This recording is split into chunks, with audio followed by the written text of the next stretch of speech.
Salam dan bahagia. Ibu dan Bapak Guru, selamat datang di modul Mendidik dan Mengajar. Modul ini terdiri dari beberapa materi yang akan kita pelajari bersama. Kali ini kita akan membahas materi Mendidik Menyeluruh berdasarkan pemikiran Ki Hajar Dewantara. Agar kita dapat memahami gagasan-gagasan Ki Hajar Dewantara mengenai tujuan pendidikan nasional.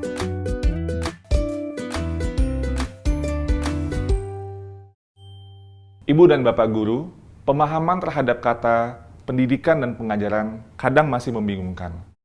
Penggabungan istilah tersebut dapat mengaburkan pengertian yang sesungguhnya. Pengajaran adalah suatu cara menyampaikan ilmu atau manfaat bagi hidup anak-anak secara lahir maupun batin. Maka, pengajaran merupakan salah satu bagian dari pendidikan. Sama halnya dengan mengajar yang merupakan salah satu bagian dari mendidik.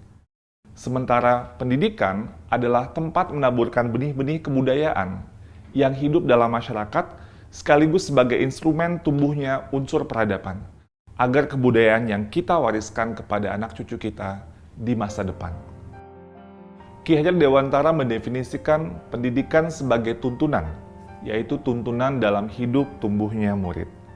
Maka, mendidik adalah menuntun segala kodrat yang ada pada murid, agar mereka dapat mencapai keselamatan dan kebahagiaan yang setinggi-tingginya, baik itu sebagai manusia maupun sebagai anggota masyarakat. Ibu dan Bapak Guru, murid diciptakan sebagai makhluk yang memiliki kodrat untuk mereka hidup dan tumbuh. Pendidik tidak dapat menentukan dan berkehendak akan hidup tumbuhnya murid. Yang bisa pendidik lakukan adalah menuntun tumbuh atau hidupnya kekuatan-kekuatan itu dengan mengerahkan segala daya upaya untuk memajukan perkembangan budi pekerti, pikiran, dan jasmani murid, agar dapat memperbaiki perilakunya, bukan dasar hidup dan tubuhnya itu. Layaknya seorang petani yang menanam padi, ia hanya dapat menuntun tumbuhnya padi, mengusahakan kondisi yang terbaik agar padi dapat tumbuh sesuai dengan kodratnya. Petani mungkin dapat memperbaiki keadaan tanaman padinya, atau bahkan menghasilkan tanaman padi yang lebih besar daripada tanaman padi yang tidak dipelihara. Bagaimanapun, ikhtiar yang terbaik yang dilakukan oleh petani untuk tumbuhnya padi tidak akan dapat membuat tanaman padi itu tumbuh menjadi tanaman jagung atau tanaman lainnya.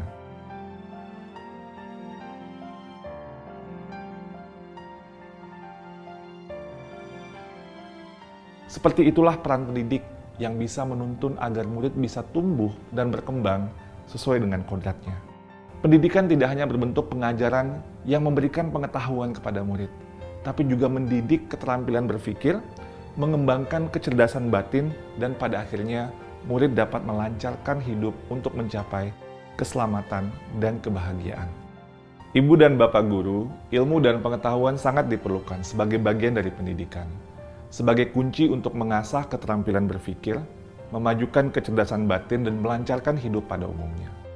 Oleh karenanya, pendidikan pikiran atau intelektual murid sebaiknya dibangun setinggi-tingginya, seluas-luasnya, dan selebar-lebarnya, agar murid dapat mewujudkan peri kehidupan lahir dan batin dengan sebaik-baiknya. Sebagai pendidik, kita perlu cermat dalam menempatkan pendidikan pikiran murid sesuai dengan konteks pendidikan nasional berdasarkan garis-garis bangsanya, atau kultural nasional yang akan melengkapi, mempertajam, dan memperkaya pendidikan keterampilan berpikir murid. Setiap murid memiliki kekuatan-kekuatan yang memerlukan tuntunan orang dewasa. Menuntun potensi murid bertujuan agar ia semakin baik adabnya dan untuk mendapatkan kecerdasan yang luas, sehingga ia terlindungi dari pengaruh-pengaruh yang dapat menghambat bahkan melemahkan tumbuhnya potensi atau kekuatan dirinya.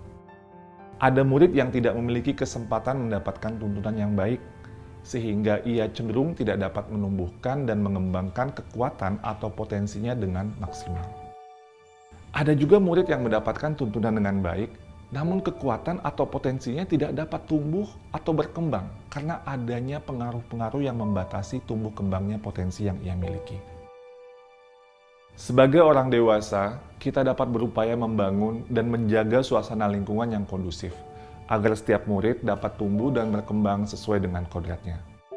Seumpama dua garis yang saling tarik-menarik dan saling mempengaruhi, yang pada akhirnya berujung menjadi satu. Dua garis itu adalah garis dasar yang menggambarkan potensi dari murid, dan garis keadaan yang menggambarkan kesempatan untuk berkembang.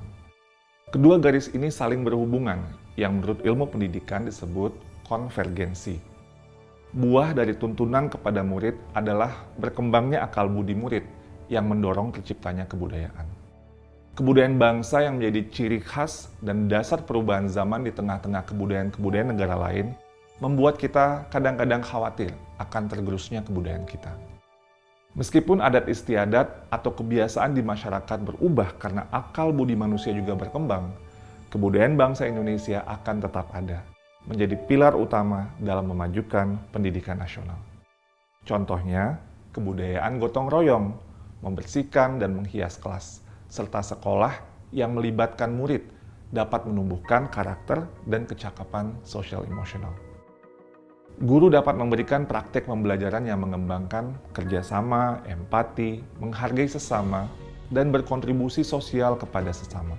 Sehingga murid dapat menemukan dan terbekali dengan kebudayaan-kebudayaan bangsa yang jika terus-menerus ditumbuhkan, maka kebudayaan bangsa akan semakin kuat dan tentu saja akan membantu murid atas kehidupan dan penghidupannya.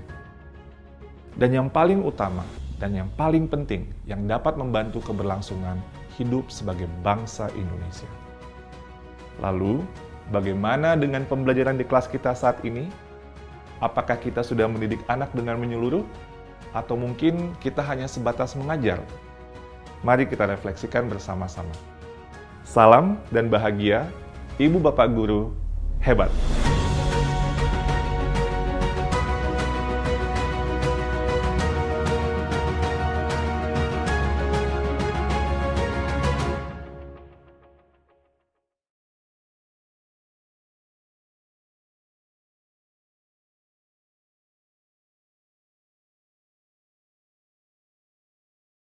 Ibu sudah pernah bilang kan sama kalian semua, kalau ibu sengaja mengambil jam pertama untuk mata pelajarannya ibu, untuk melatih kalian disiplin.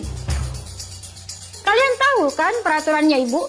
Kalau ibu tidak akan mulai pelajaran kalau masih ada yang terlambat. Kalian ini apakah?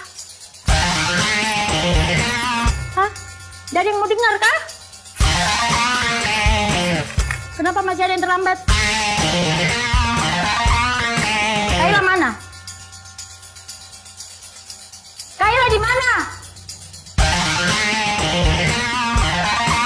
Pokoknya ibu sudah bilang, ibu tidak akan mulai pelajaran kalau ada yang... Maaf kak, terlambat. Kaila, sini kok. Apa lagi alasanmu Kaila? Hah? Ketiduran kau lagi? Macet kau! Anu bu, begini bu.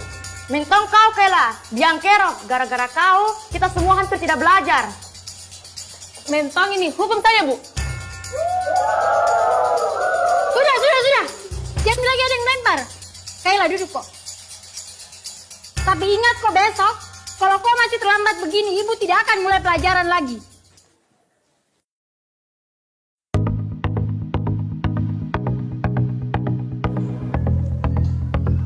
Selamat pagi anak-anak. Pagi, Bu. Betul-betul ini Kaila, Di. Tidak ada tobat-tobatnya. Kemarin sudah dilempari nih gara-gara terlambat masuk kelas. Ada yang tahu kemana Kaila? Assalamualaikum bu. Maaf kak, terlambat. Tidak usah banyak alasanmu. Berdiri ke depan. Sepanjang pelajarannya ibu hari ini, kau berdiri terus di depan. Dede terlambat miseng.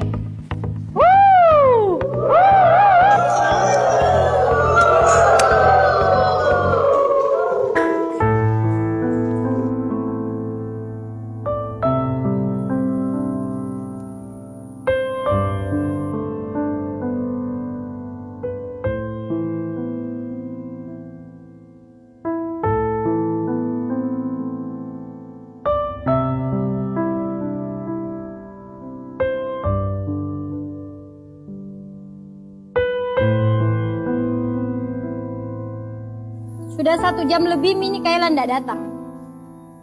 Kira-kira ada yang tahu kemana Kaila? Mungkin hari ini tidak masuk ibu, karena takut dikasih surat ke orang tuanya.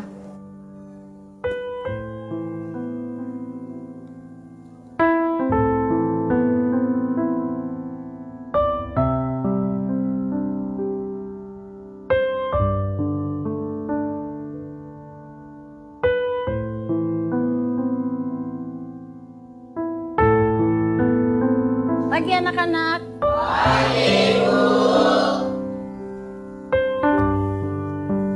Masuk kok Kayla. Udah terlambat mau kok lagi. Kayla ke depan kok. Kenapa, Bu? Berdiri kok di situ. Hari ini saya kan udah terlambat, Bu, tapi kenapa saya tetap dihukum? Kok enggak masuk kok kemarin?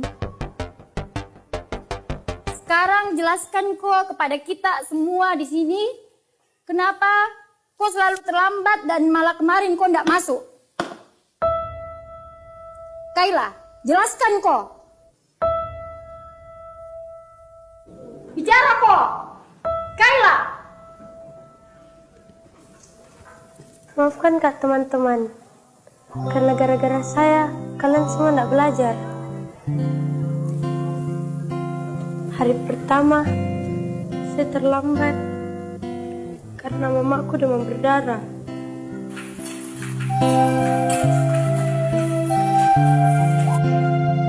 Harus keantar ke rumah sakit sebelum saya ke sekolah.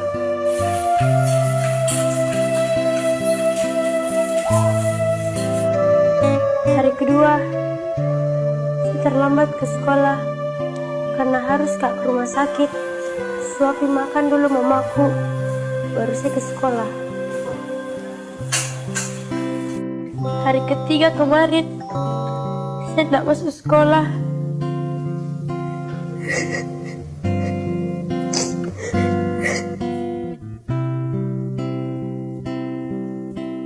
Teringatku hadirmu bunda,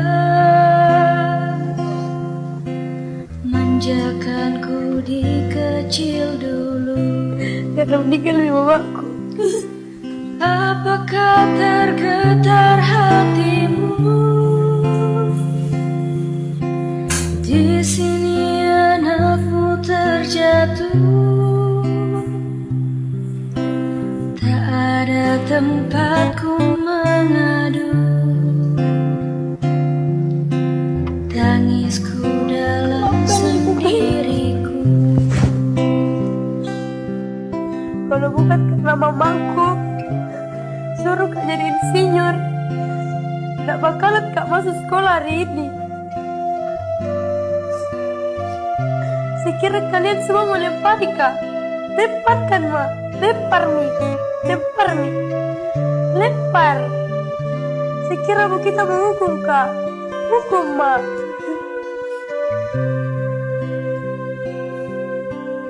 Apakah tergetar hatimu? Di sini anakmu terjatuh.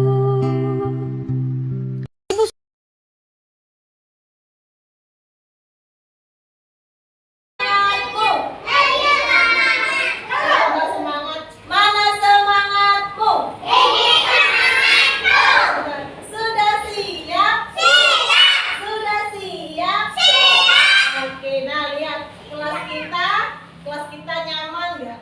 Nyaman. Coba kemarin kan kita sudah pernah buat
berarti Hamzah bergurau ya, sama siapa berguraunya?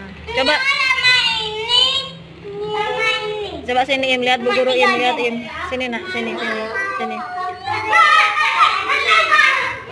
Sini udah.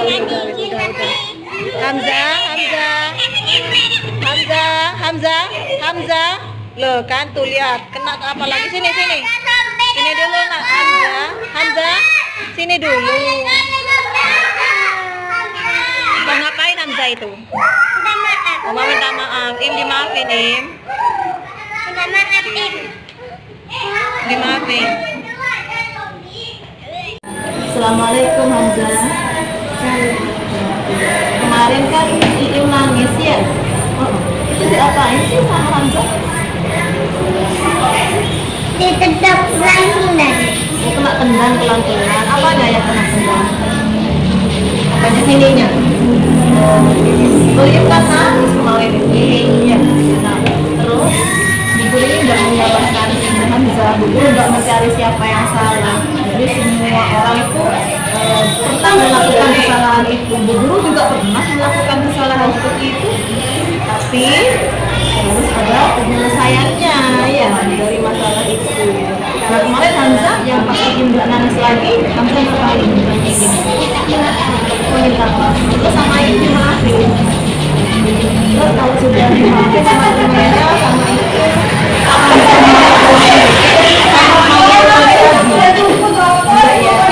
kemudian apa? Anak pintar. Anak apa lagi selain anak Nah, kan kita pernah membuat keyakinan kelas kemarinnya ya. Nah, coba, Hamzah masih ingat nggak keyakinan kelas itu apa saja kemarin? Minta maaf. Minta maaf kalau salah. Jadi kalau Hamzah ada salah sama temennya, terus diulangi lagi. Enggak. Terus apa lagi? Kalau ada sampah, ada kotoran, dibuang kemana? Ditepung apa? Terus kalau Hamzah habis makan, bungkus makanannya dibuang kemana sama Hamzah? Iya kan? Iya pintar. Kan bawa bekal kan? Hari ini bawa bekal. Biasanya Hamzah kalau makan bekal ngapain dulu? Cuci tangan dulu. Cuci tangan dulu. Terus setelah cuci tangan, sebelum makan apa? Berdoa. Oke, sip, pintar.